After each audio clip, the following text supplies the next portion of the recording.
Конституцияны өзгөртүүнүн эрежелери эмне үчүн маанилүү? Мыйзамдар элге кызмат кыла тургандай негизде түзүлөт. Бирок аны адамдар ишке ашырат. Конституция бүтүн өлкөнүн баш мыйзамы катары мыйзамдын үстөмдүгүн жана элдин бийлигин, демократияны коргойт. Ошондуктан анын өзү шашылыш жана жакшы ойлонулбаган өзгөртүүлөрдөн корголушу зарыл. Конституция жакшы ойлонулбаган өзгөртүүлөрдөн өзүн өзү кантип коргойт?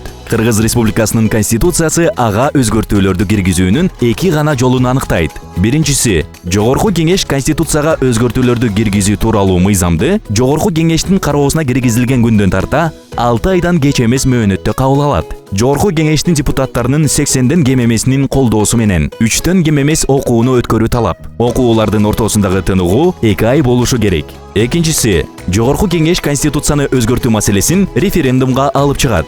Референдумга алып чыгуунун процедурасы төмөндөгүдөй. Жогорку Кеңештин 80ден кем эмес депутатынын демилгеси менен Жогорку Кеңешке киргизилет. Конституциянын долбоорунун текстин Жогорку Кеңеште каралып жатканда өзгөртүүгө болбойт. 1 ай аралыгында коомдук талкуулар өткөрүлүшү талап. Парламенттик угуулар өткөрүлүшү керек. Жогорку Кеңештин фракциялары жана комитеттери окууга 10 күн калгандан кечиктирбей окуу тууралуу маалыматты Жогорку Кеңештин сайтына жана массалык маалымат каражаттарына жайгаштырышы керек. Долбоордун Конституцияга шайкештиги тууралуу Кыргыз Республикасынын Жогорку сотунун Конституциялык палатасынын бүтүмү керек. Мыйзам үчүн Жогорку Кеңештин депутаттарынын 80ден кем эмеси добуш бериши керек. 3төн кем эмес окуудан кабыл алынат. Мыйзам долбоору Жогорку Кеңешке келгенден тарта 1 айдан эрте эмес мөөнөттө кабыл алынат. Окуулардын ортосунда 10 күнүнөн кем эмес убакыт өтүшү керек.